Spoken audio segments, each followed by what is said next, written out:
नमस्कार दोस्तों, आप सभी का हमारे YouTube चैनल में स्वागत है। तो दोस्तों, अपने जो चर्चा कर रहे थे मध्यकालीन भारत के इतिहास की, जिसमें अपने मुग़ल काल चल रहा था। और मुग़ल काल में हमने जो दो मुग़ल बादशाह थे प्रारंभ के, उनके बारे में चर्चा की थी, बाबर और हुमायूं के बारे में। लेकिन इसके बीच के अंदर 15 वर्षों तक एक सूरवंश का शासन या अफ़गानों का शासन पुनः स्थापित होता है, जिसमें प्रमुख शासक आता है शेरशाह सूरी, जिसका शासन वो 5 वर्ष तक ही रहता है, जैसे 1540 से 45 तक। बाद में इसके उत्तराधिकारी आते हैं और पुनः से मैंने आपको बताया था 1555 के अंदर हुमायूं पुनः से भारत की राजगद्दी पर अधिकार कर लेता है। तो इस तरह से मैंने आपको ये पहले भी अपने चर्चा कर चुके हैं इसके बारे में। शेरशाह सूरी 1540 से 45 सूरवंश का शासन हुआ था थोड़े समय के लिए। शेरशाह सूरी का जो जन्म है ये माना जाता है 1472 ईस्वी के अंदर, लेकिन KR कानूनगो के अनुसार इसका जन्म कब हुआ था? 1486 ईस्वी में हुआ था। स्थान कौन सा है? तो स्थान का नाम आता है होशियारपुर। कौन सा स्थान आता है? होशियारपुर। कहाँ पड़ता है? तो होशियारपुर पंजाब में पड़ता है। ठीक है। और कुछ स्थानों पर नारनौल हरियाणा भी लिखा आता है, कोई बात नहीं, वो भी थोड़ा सा ध्यान रखना, नारनौल हरियाणा। इसके बाद में इसके आपको देखना है बचपन का नाम। बचपन का नाम इसके क्या था? फरीद खां था। बचपन का नाम क्या आता है? फरीद खां आता है। और इसके जो पिता थे, पिता का नाम आता है हसन खां। कौन थे पिता इसके? पिता का नाम क्या था? हसन का आता है। ठीक है, तो ये ध्यान रखना। और इसके पश्चात ये बताते हैं कि पंजाब या हरियाणा से ये कहाँ चला गया था? जौनपुर। ठीक है, जौनपुर में ही कार्यरत थे इसके पिता हसन खां। जौनपुर से ये सहसाराम चला गया था। सहसाराम बिहार में पड़ता है। और दक्षिण बिहार का सूबेदार था जिसका नाम था बहार खां लोहानी। दक्षिण बिहार का सूबेदार बहार खां लोहानी। इस बहार खां लोहानी के यहाँ पर शेरशाह ने क्या कर ली थी? नौकरी कर ली थी। ठीक है, दक्षिण बिहार के सूबेदार बहार खां लोहानी के यहाँ पर इसने नौकरी कर ली थी। और इसके बाद में ध्यान रखना है कि शेरशाह ने या फिर इस फरीद खां ने एक निहत्ते खुद निहत्था था और इसने एक शेर को मार दिया था, इसीलिए इसे बहार खां लोहानी ने इसे शेर खां की उपाधि दी थी। अर्थात अब ये जो फरीद खां है, अब ये किस नाम से फेमस हो गया? तो शेर खां के नाम से प्रसिद्ध हो गया। किस नाम से? शेर खां के नाम से प्रसिद्ध हो गया था। ये इसका थोड़ा सा प्रारंभिक जीवन है, जिसके बारे में मैंने आपको बताया। एक चीज़ ध्यान रखना, चंदेरी के युद्ध में इसने वो बाबर का साथ दिया था। चंदेरी के युद्ध में बाबर का साथ दिया था। और इसने एक बात भी कही थी कि उस युद्ध में इसने मारकाट को देखकर, मतलब इतने घोर नरसंहार को देखकर इसने कहा था कि यदि भाग्य ने मेरा साथ दिया तो मैं एक दिन इस धरती से मुगलों को खदेड़ दूंगा। भाग्य ने मेरा साथ दिया। तो ये बात वो किसका कथन है? तो शेरशाह सूरी का कथन है। दूसरी बात आपको ये भी ध्यान रखनी है कि हुमायूं से भी उसके पिता बाबर ने कहा था कि तू इस सैनिक से बच के रहना। ठीक है, तो इस तरह से कुछ बातें इनसे संबंधित आती है। 1528 ईस्वी में बहार खां लोहानी की मृत्यु होती है। 1528 में बहार खां लोहानी की क्या होती है? मृत्यु होती है। तो बहार खां लोहानी की जो पत्नी थी दुदू बीवी, इस दुदू बीवी का एक तरह से पहले संरक्षक बना, लेकिन बाद में इसने दुदू बीवी से क्या कर लिया था? विवाह कर लिया था। ध्यान रखना। इसी समय बंगाल के राजा, नाम आता है नुसरत शाह। बंगाल के राजा नुसरत शाह ने इसने जैसे ही उसकी मृत्यु के बाद में इसने बिहार पर क्या कर दिया? आक्रमण कर दिया। बिहार पर आक्रमण कर दिया। तब बताते हैं कि इस शेरशाह ने इस आक्रमण के दौरान नुसरत शाह को क्या कर दिया था? पराजित कर दिया था। खुद विजयी रहा था। अब इस विजय के बाद दक्षिण बिहार का वास्तविक राजा बन गया है। कौन? शेरशाह। दक्षिण बिहार का वास्तविक राजा शेरशाह बन गया। और इसने हजरत-ए-आला, क्या आता है? हजरत-ए-आला इसकी क्या धारण कर ली थी? इसने उपाधि धारण कर ली थी। वेरी इंपॉर्टेंट, आपको ध्यान रखना है।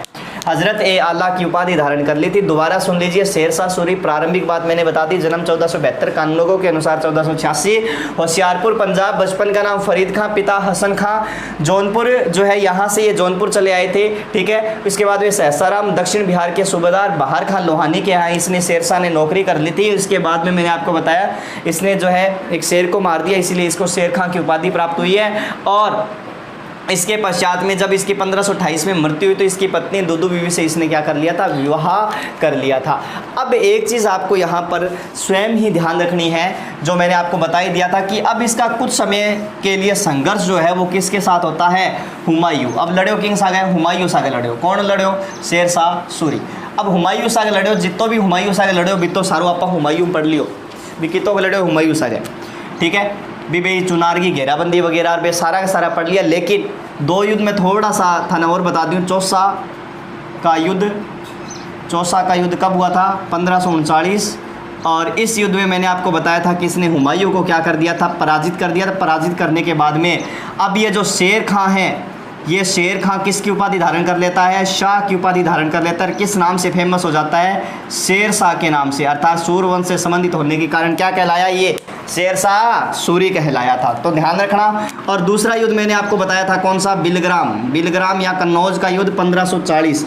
और इस युद्ध के पश्चात, वेरी इंपॉर्टेंट, बिलग्राम के युद्ध के पश्चात जो शेर शाह है, ठीक है, बिलग्राम के युद्ध के पश्चात शेर शाह जो है दिल्ली की राजगद्दी पर बैठता है। और ध्यान रखना, और वास्तविक रूप से शेर शाह द्वारा साम्राज्य की जो है स्थापना वो कब की गई थी, 1540 में। तो प्रश्न आ सकता है शेर शाह द्वारा भारत पर साम्राज्य की स्थापना जो है वो कब की गई थी, तो 1540 ईस्वी में की गई थी। ये चीज़ आपको ध्यान रखनी है। अब आते हैं शेर शाह के प्रमुख सैन्य अभियान, ठीक है। तो अब इसके बाद में आते हैं शेर शाह के अभियान। शेर शाह के अभियान, शेर शाह के अभियान, ठीक है। वास्तविक रूप से राजा बना है। राजा बनने के बाद में क्या क्या अभियान, तो 1541 ईस्वी में, पहले देखो 40 में साम्राज्य की स्थापना, 41 में लगातार ही इसने जो है गख्खरों का दमन किया था। किसका, गख्खरों का दमन किया था। 1541 गख्खरों का दमन किया था इसने। ये गख्खर जो है ये एक जाति थी, मुगल सहयोगी जाति थी। ध्यान रखना, पश्चिमोत्तर क्षेत्र के अंदर मुगल सहयोगी जाति थी गख्खर। इन गख्खरों का इसने क्या किया था, दमन किया था 1541 के अंदर। तो आपको ये वेरी इंपॉर्टेंट ध्यान रखना, पश्चिमोत्तर में मुगल जो है मुगलों के प्रति वफादार या सहयोगी जो जाति थी वो कौन सी थी, गख्खर। उनका दमन किया 1541 में। 1542 ईस्वी मालवा विजय, कौन सी विजय है, मालवा विजय। और मालवा विजय, मालवा का राजा उस समय कौन था, मल्लू खां था। कौन था, मल्लू खां। इस मल्लू खां को इसने क्या किया था, पराजित किया था। वेरी इंपॉर्टेंट ध्यान रखना, ठीक है। 1543, कब, 1543 रायसीन विजय। कौन सी विजय है, रायसीन विजय। और रायसीन का जो राजा था वो कौन था, पूर्णमल था। बताते हैं कि इसको आक्रमण करने के लिए यहाँ के मुसलमानों ने बुलाया था। 1543 रायसीन विजय, पूर्णमल यहाँ का शासक था। तो वेरी इंपॉर्टेंट आपको ध्यान रखना है, रायसीन विजय 1543, शासक कौन है, पूर्णमल, ठीक है। और यह है शेर शाह की कौन सी विजय मानी जाती है, तो धार्मिक विजय मानी जाती है। शेर शाह की धार्मिक विजय मानी जाती है, कौन सी, तो रायसीन विजय है, ध्यान रखना। अब इसके बाद में जो है राजस्थान के कुछ शासकों के साथ इसके संघर्ष हुए थे, तो उसके बारे में चर्चा करेंगे अपनी। तो वेरी इंपॉर्टेंट है ये भी, ठीक है। कौन सा युद्ध माना जाता है, तो गिरी सुमेल का युद्ध माना जाता है। इससे पूर्व मैं थोड़ा सा राजस्थान की पृष्ठभूमि को आपको बता देता हूँ कि क्या हुआ था उस समय। तो ध्यान रखना, यहाँ पर एक क्षेत्र है जिसका नाम क्या है, जोधपुर, बीकानेर, मेड़ता। कौन सो आ गयो, जोधपुर आ गयो, बीकानेर आ गयो, मेड़ता आ गयो, ठीक है। तो जोधपुर को राजा मालदेव है, जोधपुर को राजा कौन है, मालदेव है। बीकानेर को जी को है वो कल्याणमल है, कल्याणमल तत्कालीन राजा बता रहे हो। और मेड़ता जी को है, मेड़ता सिटी अट्ठे को है बीरमदेव। कौन है, बीरमदेव मेड़तिया। अब कल्याणमल जी को है वो मालदेव को विरोधी हो, क्यों हो, क्योंकि मालदेव के सेनापतियां क्या करो, कल्याणमल का पिता जैत सिंह की हत्या कर दी। तब कल्याणमल शरण में उठी होगी शेर शाह सूरी की। बीरमदेव को अजमेर और मेड़ता छीन लियो, इन वास्ते शेर शाह सूरी की शरण में चले गयो। तीसरी बात क्या हुई, कारण बताने लग रहे हो मालदेव और शेर शाह के मध्य संघर्ष के, ठीक है ना। तीसरी बात है कि जब हुमायूं दर की ठोकरा खाओ बी टाइम में हुमायूं टेलीफोन करो कि मालदेव ने, भाई मैंने तेरी क्या चाहिए, मदद चाहिए। अब मदद खातर टेलीफोन करो, अरे इन्ना हूँ शेर शाह सूरी टेलीफोन खड़का दियो कि गन मालदेव कर। और मालदेव ने कहा तू हुमायूं की मदद कौन नहीं कर सी, अगर तेरे कने मदद लेना हुआ है तो तू बिन के कर ले, वो बंदी बना ले। अब बात ध्यान रखनी है, बंदी बनाने की बात होगी अठे, लेकिन हुमायूं जब मदद लेने वास्ते आयो मालदेव कन, तब बताओ मालदेव ना ही तो इनकी मदद करी और ना ही इन बंदी बनायो। ये बात तो नाराज़ हो गया कौन, शेरशाह सूरी। और अब शेरशाह और मालदेव के बीच में बड़ा प्रसिद्ध संघर्ष लड़ा जाएगा इतिहास के अंदर, जिसका नाम क्या था, गिरी और सुमेल का युद्ध। वेरी इंपॉर्टेंट, याद रखना है कौन सा युद्ध है, गिरी और सुमेल का युद्ध। गिरी सुमेल का युद्ध 5 जनवरी 1544। इंपॉर्टेंट है, मोस्ट इंपॉर्टेंट। 5 जनवरी 1544 ईस्वी, गिरी सुमेल का युद्ध। क्या हुआ देखो, क्या मालदेव आपकी सेना लेके गिरी नामक स्थान पर आ गए। मालदेव का 2 सेनापतियाँ, जेता और कुंपा। जेता और कौन सो, जेता और कुंपा, ठीक है। सामने कौन है, सामने शेरशाह सूरी है, ठीक है, शेरशाह सूरी। गिरी सुमेल पड़ा है जेतारण, जेतारण कट पड़ा है, जेतारण और जेतारण कट पड़ा है पाली के अंदर। जेतारण का युद्ध भी कह सकते हो पाली के अंदर, ठीक है। अब बताओ है कि शेरशाह सूरी ने इस बात को पहला हुई ध्यान हो कि जब तक जेता और कुंपा मालदेव की सेना में है तब तक मैं मालदेव को किसी भी हालत में पराजित नहीं कर सकता। तो क्या करा, तीना फूट डाल दो। फूट यहाँ डाली के कुछ अभ्रांति पत्थर सा रख दिया। अभ्रांति पत्थर में लिखे डो का जेता और कुंपा थारी इच्छा के अनुसार 10-10 हज़ार रुपया मैं थारा शिविरा में रखवा दिया, दिन का बनता ही थे मेरी सेना में जाइयो। 4 जनवरी की बात है, ठीक है। तो और ये अभ्रांति पत्र इस तरह से रखे गए कि जेता और कुंपा को इनका पता ना हो, और पता किसको चले, मालदेव को ही पता चले, सिर्फ इन दोनों को पता ना चले। यही बात हुई थी। अब भाई तीना फूट पड़ गई, मालदेव ने अभ्रांति पत्र मिला, मालदेव पढ़ पढ़ता ही मालदेव सोचो अब कहीं हो सिरे। अब दोनों का दोनों तो विश्वासघाती निकला। मालदेव रातों रात ही घटा उड़ जावे, जोधपुर वापस उड़ जावे। कब भाई अपनी यहाँ पार पड़े को नहीं, क्योंकि जेता कुंपा ना है तो अपनी पार किया पड़सी, जोधपुर चल जावे। अब शेर दिन गए ही पता चला 5 तारीख ने किने जेता और कुंपा ने कहियाँ कर गए, शेरशाह था सा गया आ करी। अब राजपूती खून खतरनाक आन बान शान पर बनी आई जेता और कुंपा के, मुट्ठी भर राजपूत अब इतने ही रह चुके हैं, राजपूत थोड़े से ही रह के हैं। और इधर से बहुत सारी सेना, शेरशाह सूरी की बहुत सारी सेना, मुस्लिम सेना।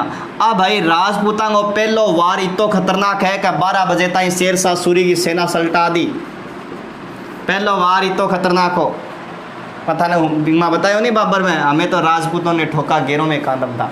तो मतलब पहले बार में ही सल्टा दी। और शेरशाह सूरी 12 बजे कहे मैं तो भाई साहब रुको, विराम दो युद्ध ने, मैं क्या पढ़नी अभी, नमाज पढ़नी है।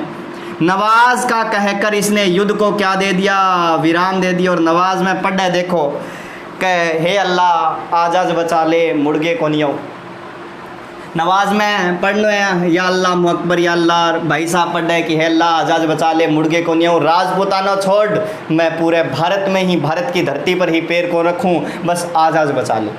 तो वो कह रहे कि ईश्वर ने जब सच्चा मनु याद करे तब ईश्वर भी सहायता अवश्य करे। तो अल्लाह इसी सहायता करी कि जलाल खां जलवानी नाम को एक सैनिक सेनापति बहुत सारी सेना ले गए शेरशाह सूरी की सेना में, सहायता हेतु सम्मिलित हो गयो। और अब वही राजपूती सैनिक थक चुका हा।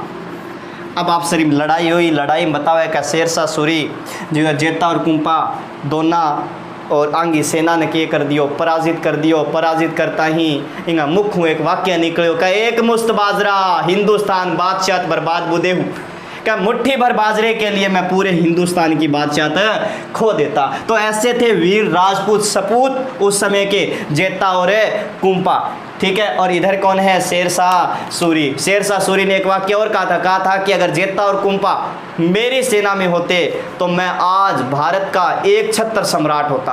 तो ये शेरशाह सूरी। इसके बाद में शेरशाह बताता है कि जोधपुर जाता है, जोधपुर जाने के बाद जोधपुर पर अधिकार कर लेता है। मालदेव यहाँ से भी भाग जाता है और अधिकार करने के बाद इसने यहाँ पर क्या बनवाई थी, एक मस्जिद बनवाई थी। इसी समय मेवाड़ के राणा उदय सिंह ने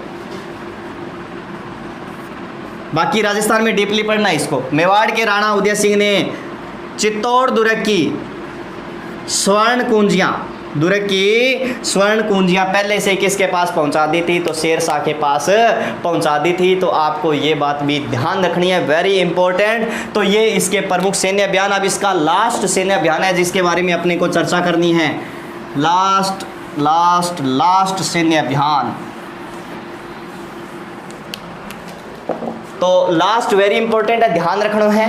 लास्ट सैन्य अभियान जी को है तो वो है कालिंजर अभियान 1545। कौन सा अभियान है? कालिंजर अभियान 1545, ठीक है। और कालिंजर दुर्ग है, कौन सा दुर्ग है? कालिंजर दुर्ग। तो कालिंजर अभियान 1545, कालिंजर दुर्ग और राजा कौन है? कीरत सिंह।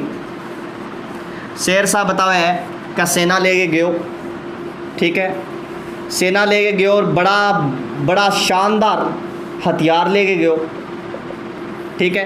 एक हथियार उक्का नाम का हथियार हो। अब शेरशाह बताओ खुद ही चलाने लग रहे हुक्का भी आ जाए कोई बात नहीं, उक्का या हुक्का जो भी है, और हथियार खुद चलाने लग रहे हो। कब बारूद को गोलो छूटे दीवार पर जागी लागे। अब भाई दुर्ग की दीवार खटू एक ज़्यादा ही बोली ज़्यादा पक्की, कोई बोलो पक्को पत्थर लागेड़ो, ठीक है। तो अब उक्को जिया ही चाल्यो, बारूद को गोलो चाल्यो। अब भाई दीवार का टकरा गया, सीधो ही आगे भिड़ो किंग है शेरशाह के ऊपर आगे पड़े। शेरशाह ही चलायो, शेरशाह गए ऊपर आगे पड़े। और इसी उक्का नामक जो है अग्नि जो हथियार था जिससे इसकी क्या हो गई थी? मृत्यु हो गई थी। और इसे जो है इसकी पहले से जो इसकी इच्छा थी भी इसे सहसाराम में दफनाया जाए, क्योंकि इसने अपना मकबरा पहले से बनवा दिया था सहसाराम बिहार के अंदर। तो ध्यान रखना सहसाराम में इसे क्या कर दिया गया था? दफना दिया गया था। किसको? शेरशाह सूरी को। तो शेरशाह का मकबरा कहाँ बना हुआ है? तो सहसाराम बिहार में बना हुआ है। तो ये शेरशाह के प्रमुख सैन्य अभियान थे। आज के लिए इतना ही, बाकी करेंगे अपने कल। तो धन्यवाद दोस्तों।